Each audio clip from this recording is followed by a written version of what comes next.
Naughty by Nature will never reunite again.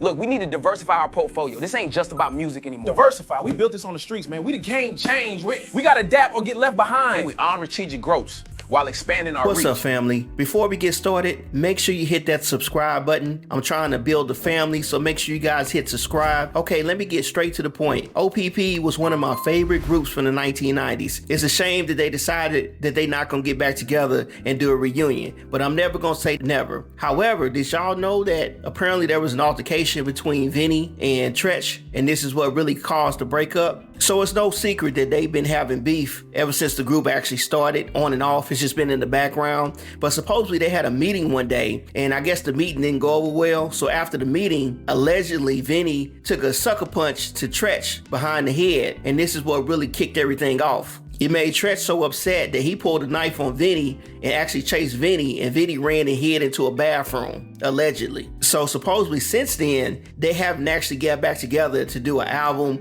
or a song, even though they've been doing things individually. Tretch went on to do movies and do songs himself, but not with the group. So that's all opinion, that's all alleged. Let's go ahead and see what both sides had to say. We'll go ahead and roll Tretch's clip first, and then we'll roll Vinny's clip after. And then after that, make sure you drop in the comments and let me know what you think about this altercation. Did it really happen? Was it wrong for Vinny to hit Tretch? Was Tretch going overboard, pulling a knife on Vinny? And also make sure you drop in the comments and let me know which song was your favorite song that they came out with in the 1990s. Okay, let's roll the clip.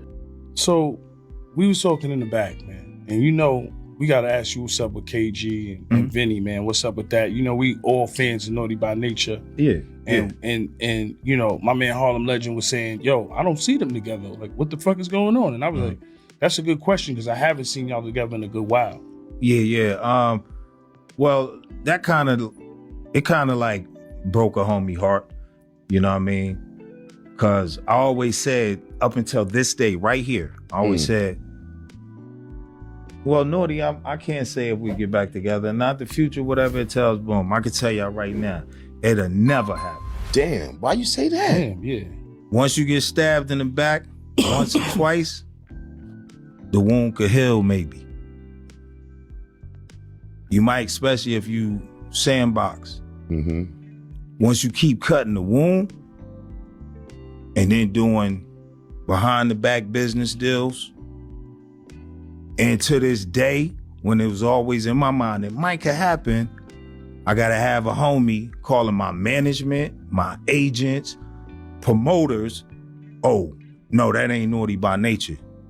You'll have a case if y'all don't. I had to go through my lawyers, Tretch and Naughty by Nature and them of Naughty by Nature. All that's 3 ways. We could do it however we want.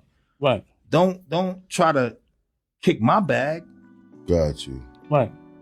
I ain't saying nothing out there about to y'all about nothing on no teddy bear tours. Right. What do you mean teddy bear tour? They got a teddy bear mascot. That ain't me under the teddy bear suit. Yeah. Oh, so they got a fake Tretch out there? No. It's a DJ with a teddy bear suit on. Oh, okay, got you. And They got microphone. Got you. Okay, got you. But how do Teddy bear tour. how do KG and Vinny do a show without Tretch? No, it's like a DJ set. Oh. So, but the game is like it's Naughty until you get there.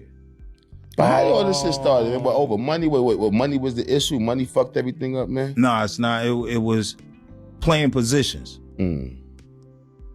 They couldn't take that you was like Jordan. They didn't want to be like Pippen and Rodman, shit like that. When for the rest of their life, if you see Written by Naughty by Nature on all the albums, it's because we get a third of writer's credit when I wrote everything. My homies got lifetime and kicked my back in. So it's the industry.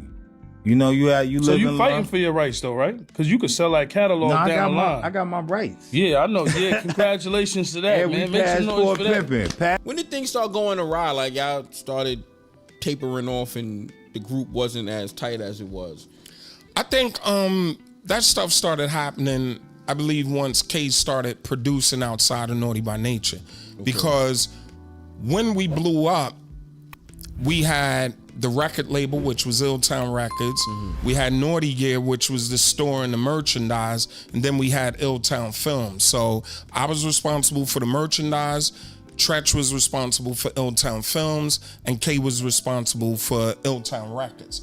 And all three of us were 3 equal partners on all 3 businesses. Plus Naughty by Nature, that was 4 different businesses. So we had Naughty by Nature, 3 equal partners.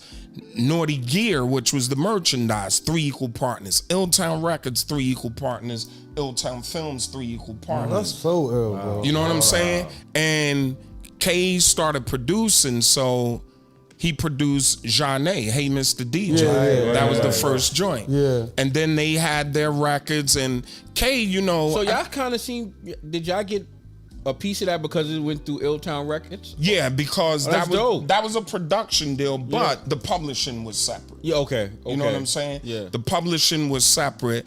And I think that's when things started getting crazy, because we had a crew of guys around us, like an army, from Simon M, SNL to Newark. You know, that's the big city in East Orange. I mean, in Jersey.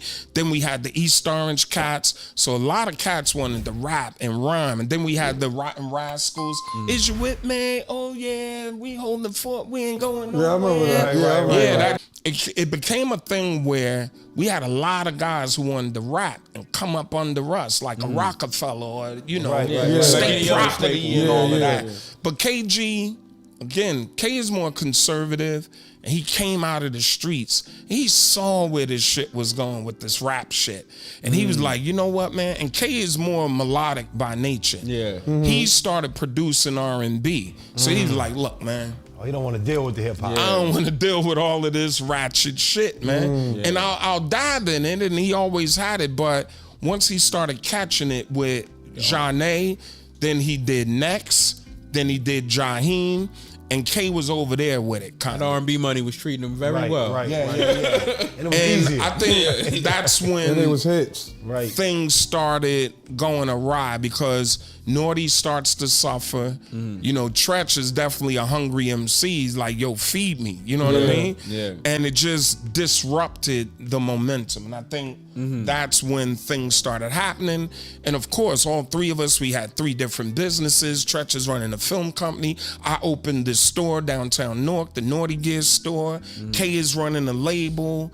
And shit just started going awry. Oh man, what was that? Around like 1999 or something That like was that? no, that was like 94. Oh my God. That was 94, 95, because I opened the store. I opened the store in 94. Okay. So I had the store from 94, 95. And my concept of that was, you know, you got the Disney store. So if we had a Naughty by Nature store, then we had the record label, so every act that we put out, we could have their merch in there. Yeah. We have the film company, we start producing films, that merch could be in there, film posters and all that. So I felt that if we had a retail store, that would be our hub to just feed everything we were doing. Yeah. And Tretch was like, nah, I need the music still, the main thing still has to be the main thing. Yeah. And I think that, you know, and again, y'all got to get him in here to speak for himself. Right, but, you know, once KG, This is your truth, though. This is your truth. Yeah. Yeah. I'm, you know, from the outside looking in, I know that Tretch was like, yo, you got to feed me, man. Like, we need more Naughty records. Like, Next, Janae, Jaheim, all that is cool, but what about Naughty? You know what I'm saying? And that's what I'm saying about KG. He definitely had a signature sound. So from OPP to Uptown Anthem to Everything's Gonna Be Alright to Hip Hop Hooray to Feel Me Flow, that's KG's signature sound. And then he took that over to the R&B side and made a signature sound with Next, Janae, and Jaheim. So it's not like you can go out and get other producers and all of that, but, you know, I could imagine for Tretch, this is my guy. This is my Dr. Dre. Right. And at a certain point where it becomes inconsistent, it becomes a problem. And you know, we had Chris Gotti here, and he was making a point that anytime you break up like the chemistry, it's never the same. Right. So I guess I would understand why he would feel that way, because it's like why mess up a perfect formula? Right. And or if you're the anchor of the movement, I should always be priority, just Yeah. out of respect on GP. Yeah. You know what I'm saying? Yeah. And it's like, well, you start catching another wave, then what about the foundation? Yeah. So what happened when Tretch came to K and said, "What about me?"